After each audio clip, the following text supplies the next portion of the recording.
নমস্কার বন্ধুরা, সানফ্রি কিচেনে আপনাদের সবাইকে জানাই স্বাগত। আজ আমি বানাবো আলুর চপ। নতুন নতুন ভিডিও দেখার জন্য চ্যানেলটি প্লিজ সাবস্ক্রাইব করুন।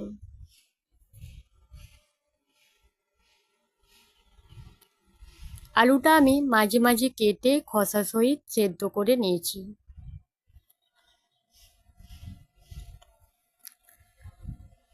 আলুর খোসাটা আমি ছাড়িয়ে নিয়েছি।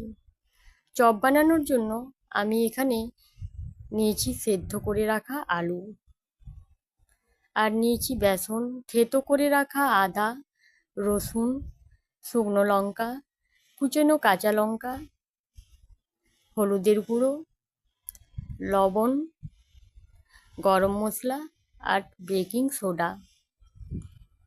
গ্যাসের ওভেনটা অন করে দিলাম। কড়াই গরম হচ্ছে। কড়াইয়ের মধ্যে তেল দিয়ে দিলাম। দিয়ে দিলাম শুকনো লঙ্কা। একটু নাড়াচাড়া করে নিচ্ছি লঙ্কাটা। দিয়ে দিচ্ছি থেতো করে রাখা আদা আর থেতো করে রাখা রসুন। আদা রসুনটা আমি একটু নেড়ে নিচ্ছি।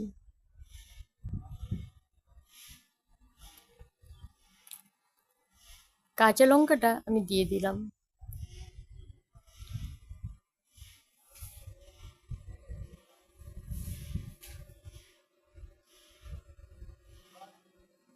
এইভাবে মশলাটি একটু ভালো করে নেড়ে নিচ্ছি।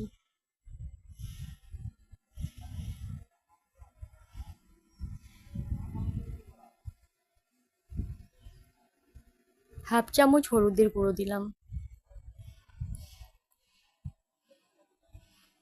হলুদের গুঁড়ো দিয়ে একটু নেড়ে নিচ্ছি।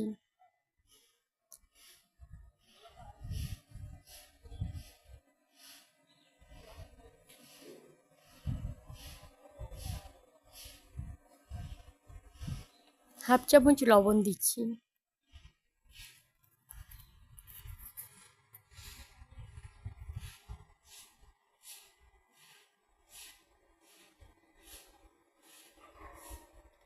গরম মশলা দিলাম হাফ চামচ।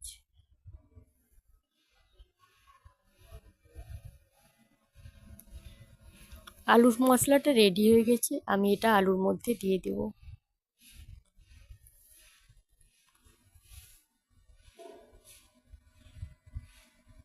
মশলাটা দিলাম আলুর মধ্যে, ভালো করে মেখে নিচ্ছি আলুটা।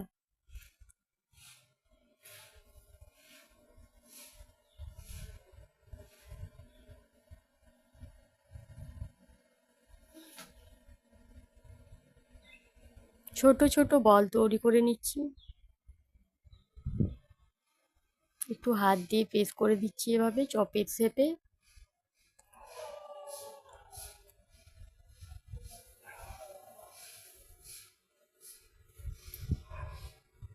রেডি হয়ে গেছে।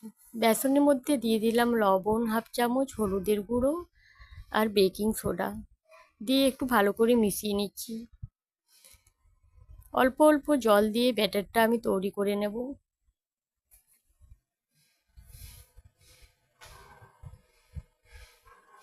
এভাবে ব্যাটারটা রেডি হয়ে গেছে আমার।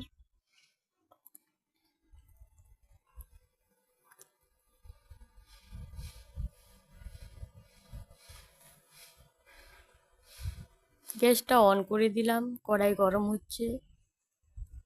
তেল দিয়ে দিচ্ছি আমি এখানে 1 কাপ।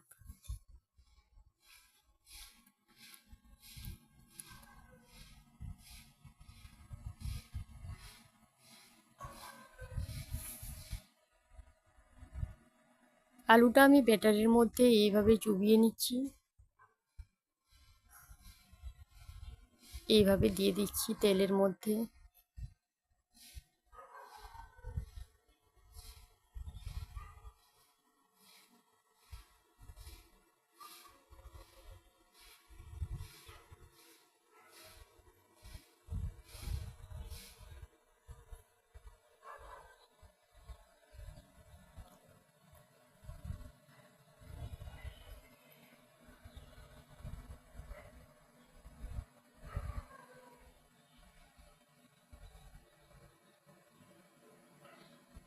এইভাবে উল্টিয়ে আমি ভালো করে চপগুলো ভেজে নিচ্ছি।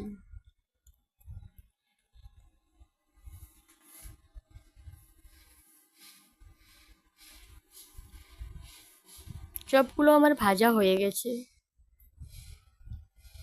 তুলে নিচ্ছি আমি।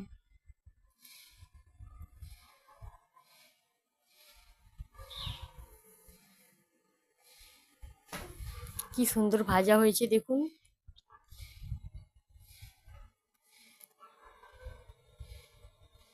বাকি চপগুলো আমি এইভাবে তেলের মধ্যে ছেড়ে ভেজে নিচ্ছি।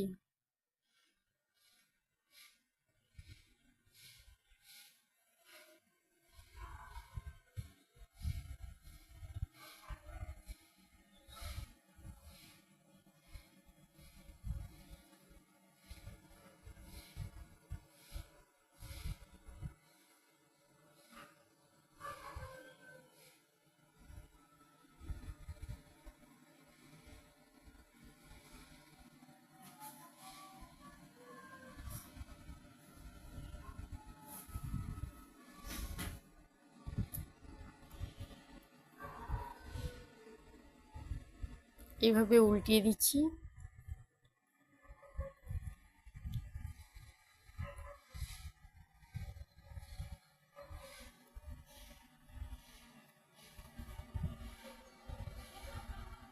ভাজা হয়ে গেছে, তুলে নিচ্ছি চপগুলো। দেখুন কত সুন্দর হয়েছে চপগুলো।